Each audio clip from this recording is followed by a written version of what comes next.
Et c'est reparti, mon kiki, let's Salut. go. Hello, comment ça va? Ouais, super, et toi? Bah écoute, au top. Après cette petite, comment on appelle ça, une interlude de nos buildings publics. Ouais, une petite pause s'impose. Petite pause Qu'est-ce qui s'est- s'imposer, ouais. Bah ça fait du bien des fois de prendre des pauses. Clairement, clairement, clairement. On va peut-être du coup expliquer un peu. Là, on est quoi? On est le 19 mai. Je crois qu'il n'y a pas eu de building public depuis 2 3 semaines. Aïe, Et aïe, aïe. ouais, je crois que ça doit faire 3 semaines parce que il y a eu une semaine de congé de ta part où je me suis dit, bon, je veux pas faire le building public tout seul. Ensuite, pareil de mon côté. Et la semaine dernière, c'était quoi? Ah oui, la semaine dernière, tu as eu un petit pépin avec ton van qui a crevé. Ouais, Et du coup, changement de programme le vendredi. c'est ça, ouais. Mais les gens nous réclament le bulletin public, hein. Ils le veulent, hein, ils le Et- veulent. Donc on se remet au travail. En On se effet, remet au on a travail. eu, on a eu pas mal de messages disant que ça faisait longtemps. Donc bon bah on le reprend. N'hésitez pas à nous envoyer si vous voulez qu'on parle de certains sujets. Là du coup on a plein de choses à vous dire, il y a eu plein d'avancées. Donc on va se focaliser un peu sur les différentes actions qu'on a mises en place dans l'agence pour la faire décoller. On commence par les sales, Flo, ça te va? Par la partie sales, ouais. On a mis en place pas mal de campagnes de prospection notamment. Hein, on a testé plein de choses. Je sais pas si tu veux en dire un mot, Panam, mais Ouais, bah en fait là, la première étape c'est vraiment qu'on se définisse l'offre et ensuite moi j'ai mis en place donc pas mal de prospection pour l'agence. La première étape que j'ai faite c'est que j'ai fait ce qu'on appelle des ICP, c'est les Ideal Customer Profile. Non, persona je crois, ou profile, je sais plus. Bref, en gros c'est de se dire ok, là tu as un service, tu as une offre, à qui tu veux la vendre. Et donc ça on en a défini certains, un peu la taille des entreprises qu'on aimait bien accompagner, leur secteur d'activité, en quoi on pouvait être game changer pour eux. Donc là, ça se dessine de plus en plus. Et en fait, pour chacun de ces profils-là que j'ai définis, on en fait une suite d'actions. Donc si ces profils-là, je me dis qu'ils sont plus sur LinkedIn, bah, je vais mettre en place une campagne dans un premier temps manuel et ensuite avec des messages automatisés sur LinkedIn. Si je me dis qu'ils sont plus par email, qu'il faut aller les reach, bah, je vais le tester par email, etc. Le problème avec les emails, c'est le fait de tomber dans les spams. Euh, et donc ça, quand vous avez un nouveau nom de domaine, donc nous on a acheté notre nom de domaine il y a, surtout il y a pour une trois jeune mois. entreprise. Ouais. Ouais, clairement. Parce que ça, après, c'est un truc long-termiste et qui est hyper dur à corriger. Donc ce qu'il faut faire, c'est qu'il faut chauffer, faire un warm-up de l'adresse email. Et donc pour ça, il y a des solutions. Et aujourd'hui, je vais vous en montrer une en particulier. Ceci n'est pas sponsorisé, euh, mais c'est une solution qui est assez marrante. En gros, ça s'appelle Warmbox AI. Donc là, vous voyez, c'est connecté à mon adresse mail et ça envoie des emails tous les jours. Donc là, j'ai mis quelque chose de graduel. Donc là, ils ont envoyé 40 emails, il y a 12 replies. Et en fait, ce qui se passe, c'est qu'eux, je pense, de leur côté, ils ont plein d'adresses mail dont ils sont propriétaires, et donc ils s'envoient des réponses, etc., par email. Donc si on va dans la message box ici, vous voyez que tout ça, bah, c'est absolument pas nous, hein, c'est pas moi qui les ai envoyés, mais par exemple ici on a, voilà, Good morning Jason, what's new with you, following your Twitter account, enfin voilà, à chaque fois il y a un texte différent, et ensuite il y a une réponse qui est faite de l'autre côté. Greeting, voilà, Christian Jones. Ouais, Ce mec. c'est des robots qui se racontent leur vie, quoi. Ouais, ouais, mais tu vois, il y a pas trop de sens parce que là, l'adresse mail c'est Vitali. Lui, il est censé s'appeler Jason, mais en fait, c'est Christian qui répond. Ok. Donc voilà. Mais Mais là, en tout cas, ouais, ouais, normalement. on en voit beaucoup, ouais. On aimerait bien que ça soit que des demandes de devis, tout ça là qui tombe là. Ah putain, ce serait incroyable. Mais ouais, donc voilà, là, c'est chauffé. Moi, j'ai pris un compte, ça coûtait 25 € je crois, le mois. Et donc là, voilà, bah, on est sur Et un. combien de temps ça prend de chauffer un email? Il te conseille par rapport à ça? Faut le faire combien de temps? Envoyer combien de mails? Enfin, t'as des infos là-dessus? Bah, en fait, il n'y a pas trop de règles là-dessus, mais moi, ce que j'ai fait, c'est que, regarde, en gros, tu peux choisir les différents plans. Je sais pas si on va le voir là. Euh, En gros, tu peux choisir si tu veux le faire de manière graduelle ou de manière plafonnée. Mais je pense que, bon, bah, super, Bon. les joies du live, voilà, envoyer des emails en mon nom. Et là, tu vas avoir en fait, voilà. Allez, let's go, next. Tu vois, tu peux choisir plusieurs types. Donc, soit tu fais 10 emails par jour, soit tu fais, voilà, tu vois, soit tu fais progressively. Et donc là, tu mets tes. Moi, c'est ça que j'avais choisi. Soit tu Ouais, mets flat, soit tu fais randomize. Voilà.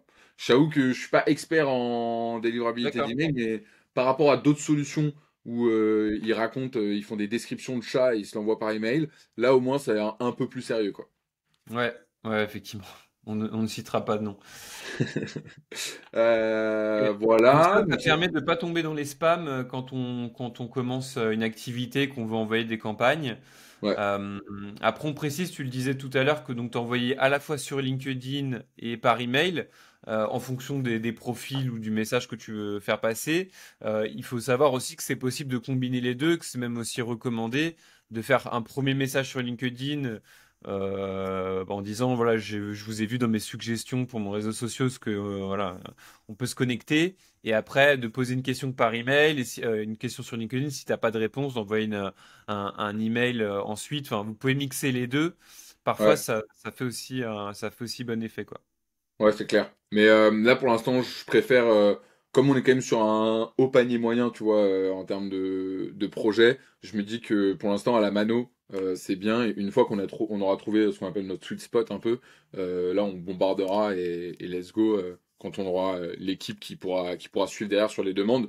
Mais en effet, ouais, c'est bien de faire du multi-channel, LinkedIn, etc. Ouais, On travaille aussi pas mal en sales avec un apporteur d'affaires, Alex, qui nous a d'ailleurs découvert avec ce building public. Donc Alex, si tu nous écoutes, big up à toi. C'est très cool de bosser avec toi. Donc Alex, il est spécialisé vraiment sur l'apport de leads dans toute la zone La Rochelle, Gironde, etc. Et il est très industrie. Donc tout ce qui est métallurgie, entreprise d'outillage, entreprise de création de bateaux. Voilà, donc là on est en discussion avec 5-6 entreprises pour lancer des projets avec eux. Je touche du bois, j'espère que ça va se faire. Et on a signé un nouveau contrat, un contrat avec des artisans, Flo. ouais. Bravo à toi déjà. Ouais. On a commencé un nouveau projet, effectivement, avec un des leaders de l'installation de châssis, fenêtres, portes vitrées en Belgique.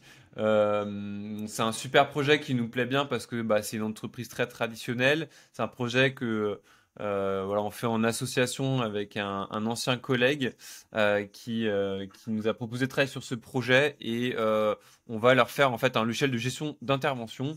Donc concrètement, bah, il faut intervenir des techniciens chez les clients pour faire ce genre d'installation. Et il faut imaginer que jusqu'à présent, ils travaillaient énormément au papier, à la mano. Ils recevaient des demandes sur leur site. Après, ils prenaient leur téléphone pour appeler des techniciens pour qu'ils aillent sur les sites. Et donc l'idée, c'est de créer un système automatisé entre le moment où l'intervention est demandée sur le site jusqu'à la distribution de la mission au bon technicien et au suivi de l'intervention avec une application, de la prise de photos, de la création de devis, de factures, de la signature du client quand l'intervention est terminée, et qu'après on puisse vraiment bah, archiver toutes ces informations et faire un suivi quotidien du planning des techniciens et des devis qui ont été envoyés, payés, etc. Donc c'est un projet assez complet qui est top. Et ça nous a permis aussi de se rendre compte qu'on allait travailler vraiment avec des entreprises qui ont une vision de leur métier, c'est-à-dire qu'ils font un métier qui est connu, installer des châssis, des fenêtres. On va pas réinventer la façon de mettre en place une fenêtre. A priori, c'est plus ou moins toujours la même chose, mais c'est des boîtes qui veulent changer la façon de piloter cette activité et qui ne veulent pas utiliser les mêmes outils que les gros mastodontes qui manquent d'agilité et qui manquent de vitesse d'exécution. Et donc, pour faire la différence sur leur marché, ils ont besoin d'utiliser des outils différents et donc de construire leur propre solution sur mesure qui répond à leur spécificité sectorielle. Donc c'est vraiment des boîtes qui sont ambitieuses et qui ont envie de faire la diff sur leur marché qui vont bosser avec nous. Et donc on est vraiment hyper content de les accompagner sur ce projet. Et on vous en dira plus quand ça sera bien avancé. Voilà. Yes, bah déjà bravo à toi pour les avoir closés. Et puis ouais, hâte. Je pense que ça va être une mission qui va être pas mal sur le long terme et ça va être un très très bon use case à utiliser dans cette catégorie d'entreprise. Ouais, ouais, complètement. Ouais. On est good sur les sales, on va passer à la prod. En termes de prod, euh, pendant que Flo était en train de se dorer la pilule sur sa moto, moi j'ai créé deux démos, histoire de... Parce qu'en fait, je pense que d'un point de vue sales, le meilleur moyen de closer quelqu'un, c'est de lui montrer une démo clairement de ce qu'on peut faire pour lui. Donc on a créé deux démos, enfin on a créé plusieurs démos, mais dont deux, une qui permet de montrer comment est-ce qu'on peut créer un CRM avec SAR, et une qui permet comment est-ce qu'on peut automatiser la génération de documents avec SAR. Parce que typiquement, ça c'est vraiment quelque chose de chronophage et qui est hyper chiant et qu'il y a plein de trucs qui le font encore à la main. Donc ces démos-là, on les a construites de A à Z sur XAR avec base de données, l'ensemble des workflows, le design de la plateforme. Et ensuite, on en a fait une vidéo. On a utilisé l'outil tela.tv qui permet d'enregistrer son écran. C'est un peu comme Loom, mais c'est plus facile d'éditer les vidéos avec. Et ces démos-là, on va les envoyer à des clients et on les a mises sur YouTube pour voilà, les montrer. Je l'ai mis sur ma chaîne YouTube, pas automatisme, mais je pense qu'on les prochaines, on les mettra sur ta chaîne Flo pour centraliser toutes les vidéos. Ouais. Ça, c'est du détail. Et on a avancé, ça pour le coup, c'est toi, sur notre plateforme à nous, pour gérer Anticao.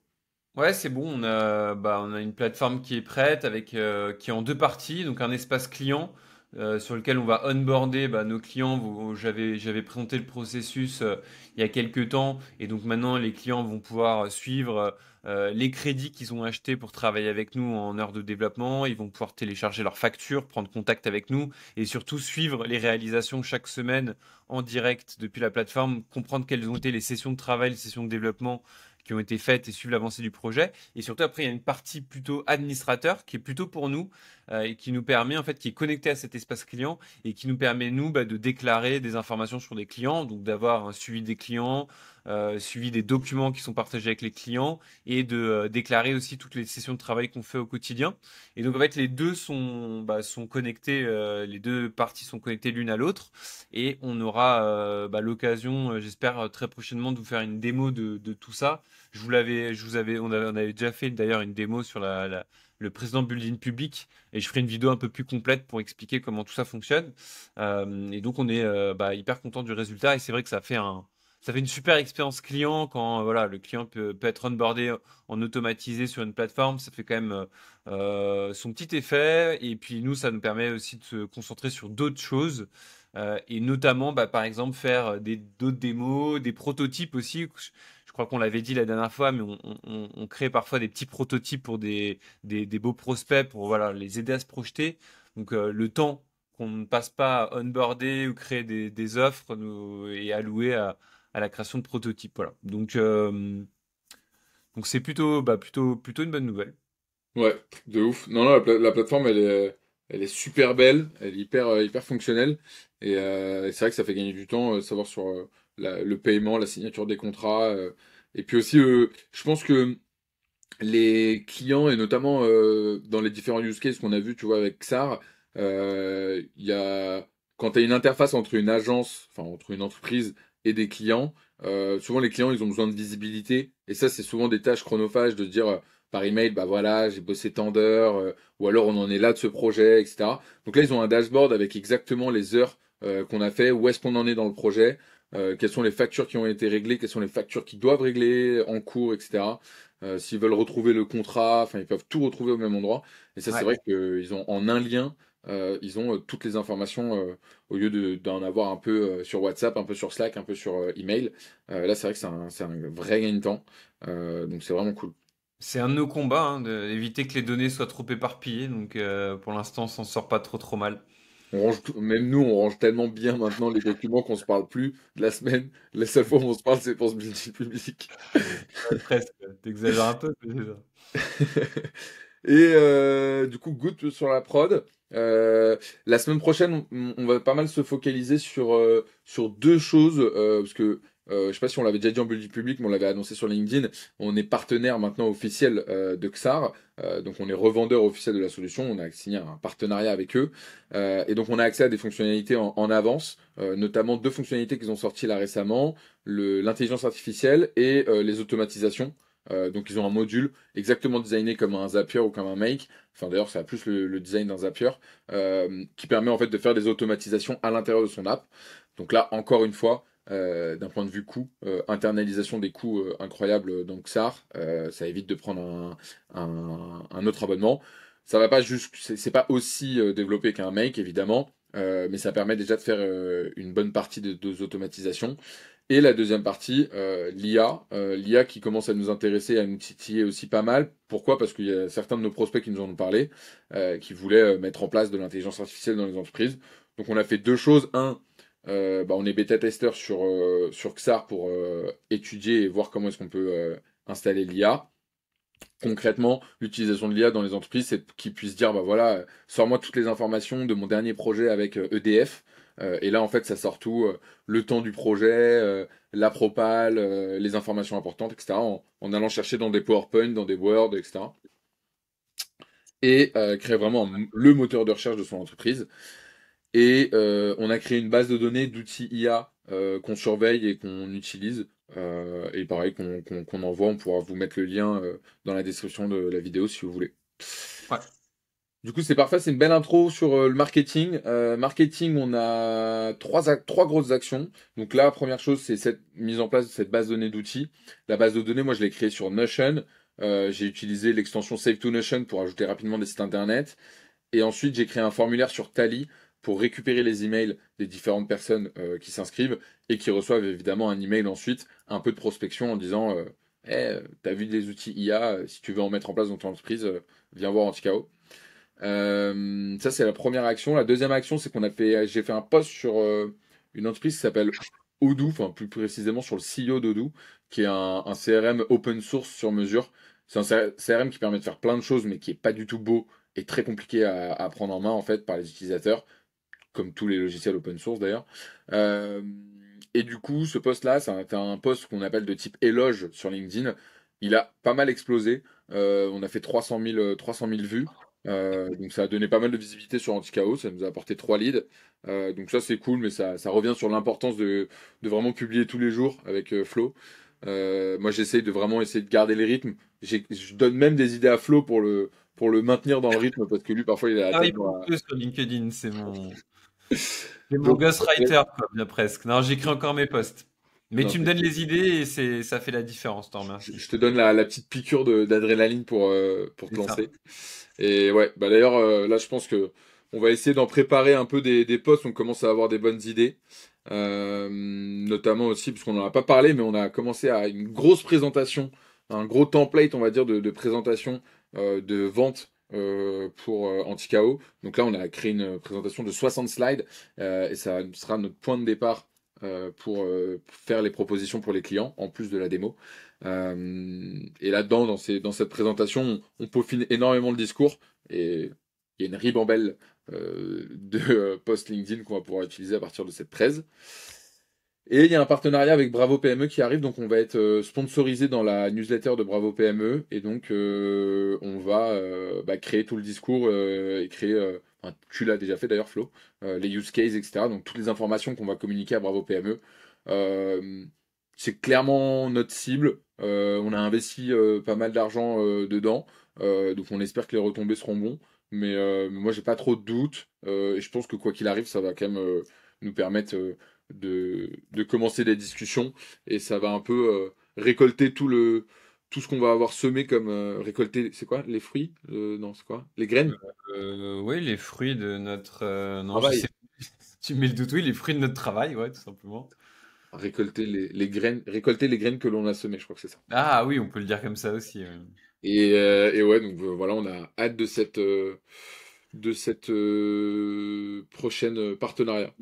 Ouais, hâte de voir ce que ça donne et de vous partager les retombées, de voir si c'est un move intéressant potentiellement pour votre boîte aussi, si c'est des stratégies auxquelles vous pensez. Pour l'instant, nous, on en teste plein. On en teste pas mal et voilà, on continuera de vous faire nos retours sur tout ça. Trop bien.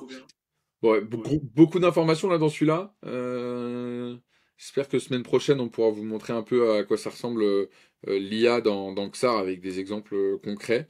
Ouais. Euh, Qu'est-ce qu'on peut souhaiter? Qu'est-ce qu'on peut souhaiter du closing, hein, et Beaucoup puis d'être de... Non, et d'ailleurs, en Euh, vrai, si jamais XAR vous intéresse et que vous voulez vous former, il y a un sujet un peu qu'on a en suspens avec Flo, où on a des idées et des avis divergents. C'est le sujet sur la formation de XAR. On dira pas qui, mais certains veulent mettre en place une formation XAR, d'autres sont un peu moins chauds parce qu'en effet, c'est pas directement lié à notre business.